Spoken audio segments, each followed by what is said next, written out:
Мен мотоциклмен бақпау керек деп айтқан мезгілде не екенін мен соңында айтам, соңына дейін тыңдаңыздар. Алдындағы видеомда мотоциклмен бақпаған дұрыс, атпен баққан дұрыс деп ат жөнінде айтып едім ғой. Біреулер айтады, аттың сорын шығарасың, бейшара қыласың. Міне қасында итті көріп тұрсыңдар ма? Итпен бағатын болсаңдар бар ғой, дымдай етпейді атқа. Атпен тек артында малдың артына еріп отырасыңдар. Ал бір иттерің болса, ит өзі бағады. Сыртқа шығып батқан малды өзі қайрат біледі. Қайсы малды қайыру керек, қайсы малды қайырмау керек. Сыртта қалып батса бір малдар, сосын сен бір малдар бөлініп батса, сен соған қарай бара жатсаң, иттер бірінші жүгіріп барады, өзі жүгіріп барады, қайрат. Артынан сиырдың артынан қуалап жүрмейсің.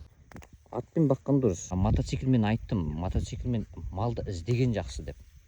Мынандай иттерің болса, міне осы 2-3 болса, бір ит шаршап қалады әрине. Бір шаршап қалады.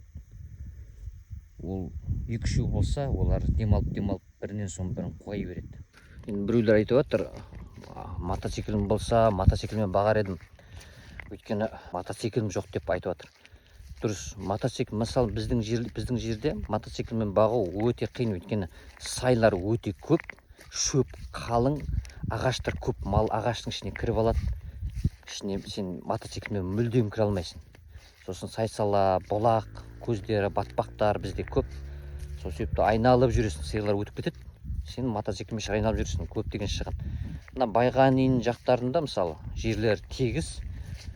Ол жақта малды бағуға болар деп ойлаймын. Өйткені малды артынан қоламай бір жіберіп қойсаң, мал өзі кетеді. Тек жанынан қақпайлап отырсаң мотоциклмен да. Менің айтайын деген негізгі ойым не? Ал біріншіден сен табиғатта жүрсін, атпен жүрген мезгілде сен ер адамсың. Ер адамдар мал бағады да аттың соңында. Демек, бұл сенің еркектік мәселеңе де керек бол.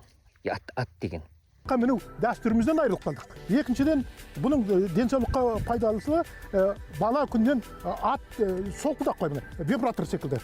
Соққан кезде адамның мына арқа сүйектері, жауырыны, мойны, қазақ айтады, ат соғып түседі дейді. Алыстан келгенде шаршап келіп ат соғып түседі дейді. Ат соғады. Содан кейін адамның жүрек ұстап тұрған, мына бүйрек ұстаған, бауыр ұстап тұрған барлық ана сіңірлер түгел деген осылар шынығып алады. Аттың үстінде отырған адам аттың қимылдаған сайын ішкі ағзалардың тамырлары, сіңірлердің бәрі деген бір жұмыс жасап тұрады ол. Сондықтан ішкі ағзаның былай жұмысына өзінің, мысалы асқазан қорытуына деген оң әсерін тигізіп тұрады. Ол рас нәрсе. Ал мотоцикл сен қақшиып отырасың, үстінен шыбын шіркей келмейді, рахат, бір кішкене бір рахат бар аттың үстіне. Аттың үстіне арпалысып отырасың, шыбын, ат деген сілкіп отырасың, сен қозғал. Адам негізі қозғалу керек. Сен қақшиып отқан дұрыс емес. Қозғалысты болу керек. Әр қашан қозғалысты болу керек. Қақшиып тұрып, мен өзім офисте жұмыс жасадым, бәрін тастадым. Неге? Өйткені білдім, что қақшиып отырып жұмыс жасау адамды өлтіреді, ауру болады. Өліп кеткен жақсы, ауру болғаннан. Ауру болып адамдар бар, ауру болып мүгедек болып жүрген адамдар бар, сондай. Қозғалмайды, қимылдамайды. Робот сияқты бүйтіп қозғалса да, қан тамырларының бәрі жұмыс жасамайды. Аурудың бәрі осыдан келеді негізі. Ал атпен сен сілкіп отырады, ат бүткіл денеңді қозғап отырады, ат барлық нәрсеңді қозғайды денеңді. Қозғалма нәрсе қалмайды, бүткіл қан тамырлар барлық жерге барады, баратын нәрселер, витаминдердің бәрі барлық жерге барады, тамағың бәрі жақсы қорытылады. Мотоциклде не ол? Дұрыс, бір-екі анам ненің үстіне секіргенде болмаса, сен қақшиып отырасың тек. Мен негізгі мәселе осында. Ал егер жоқ, маған дұрыс дейтін болсаңдар, өздерің білесіңдер, ол әңгіме жоқ.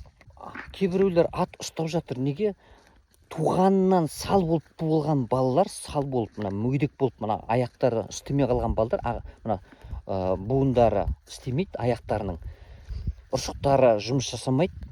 Соларды атпен емдеп жатыр, атпен. Атқа отырғызып, баласын соған ат алып, үйінің қасына мал бақпайды, сол бала үшін ат алып отыр. Қара, мүгедек. Туылғаннан мүгедектерді жазып тұр ат деген. Асаған қандай пайда ол? Ат деген. Сол себепті дұрыс, мен айтып жатырмын, қайтадан айтайын. Малды іздесең, жоғалған малды іздесең, ол таптырмайтын дүние, мотоцикл деген. Таптырмайтын дүние. Сен атпен өлдім, жете алмайсың баратын жеріңе, шаршап кетесің. Атпен, мотоциклмен оқтай ұшып барасың, оқтай ұшып келесің баратын жеріңе. Қырдан қырға асып түсесің. Ал атпен жүретін болсаң, ана қырдың басына барам дегенше, бір қыр шығады, бір қырдың артына аржан тағы бір қыр тұрады. сол қырдың артына тағы бір малым жатыр ау деп сол қырдың артына барасың, жеткізбейді ғой, жеткізбейді.